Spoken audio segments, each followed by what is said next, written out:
Bom, então dando sequência aí, né?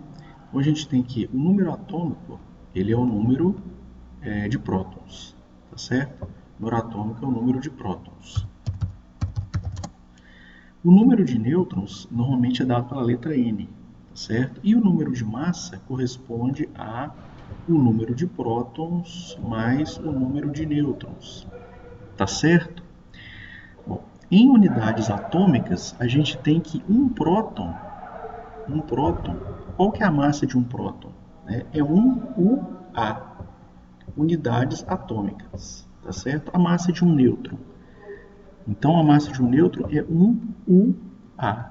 Né? E o elétron, para efeitos práticos, a massa dele é bem desprezível, ou seja, ela é cerca de 1.800 vezes a massa do próton. Então, praticamente, a gente vai considerá-la zero. Né? Em química, na maior parte dos casos, o elétron, a massa dele é desprezível, tá certo? Bom, elementos que possuem o mesmo número de prótons são chamados de isótopos. Tá? Isótopos, tá certo? Elementos com o mesmo número de nêutrons são chamados de isótonos,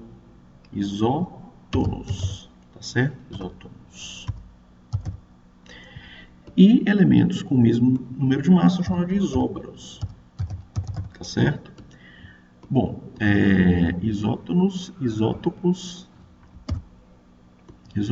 e isóbaros, tá certo?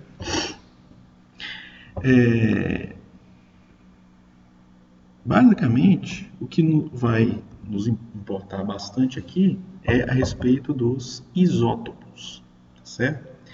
Os isótopos, eles correspondem ao mesmo elemento, tá certo? O que caracteriza o elemento na tabela periódica é o número de prótons, tá certo? É o seu número atômico.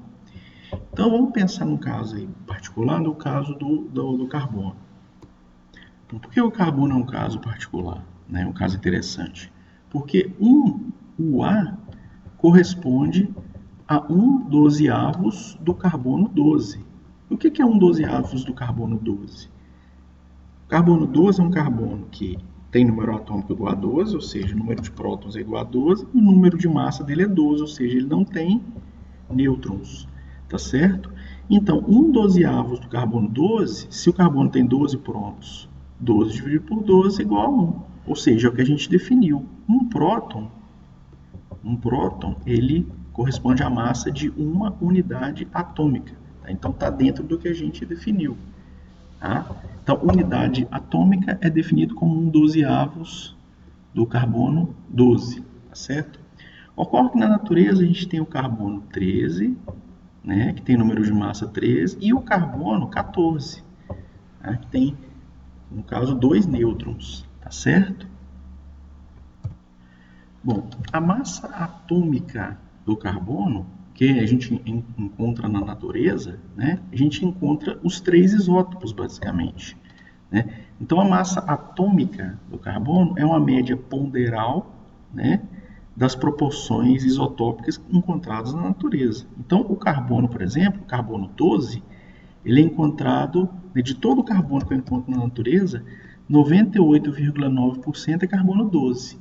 1,1% do carbono encontrado é o carbono 13. E o carbono 14 ele foi omitido desse cálculo porque a porcentagem dele é muito pequena. Se eu realizar essa conta, eu vou encontrar 12,0 UA. Em muitas situações, se aproximar para 12. Fala-se UA, unidades atômicas. Tá certo? A massa atômica do carbono, então, é essa aqui.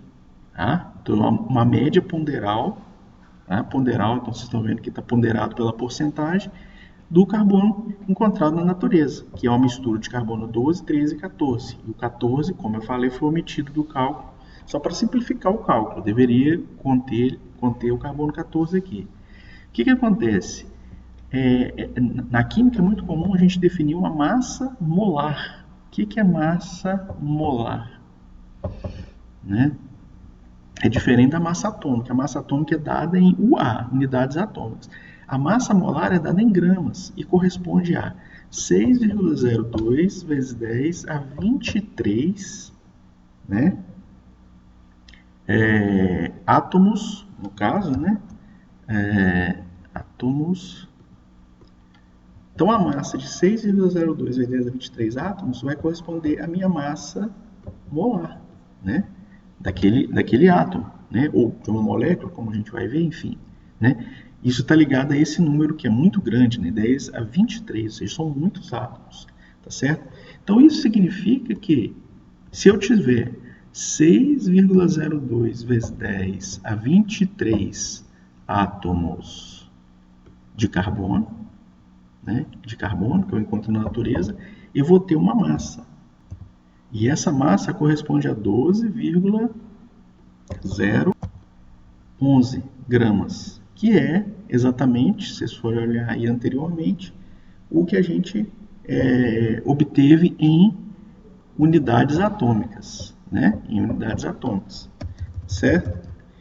Então, a gente pode perceber que 6,02 vezes 10 a 23 prótons, por exemplo, ou nêutrons, que têm a mesma massa, corresponde a 1 grama.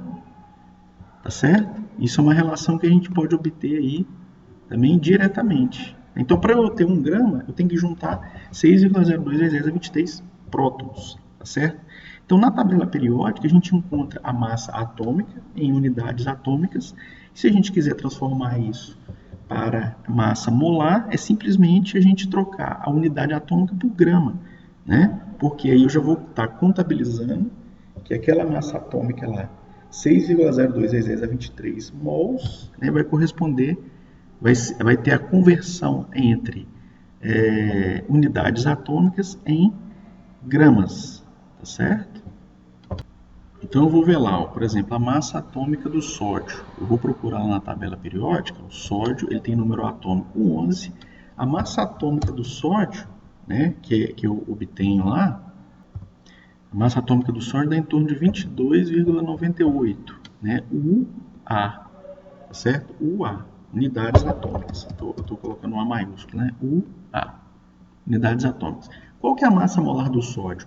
Eu simplesmente troco a unidade atômica pelo grama, tá certo? Porque eu já estou pressupondo que 22,98, né, vezes 6,02 vezes 10 a 23 unidades atômicas corresponde ao quê? Corresponde a 22,98 gramas.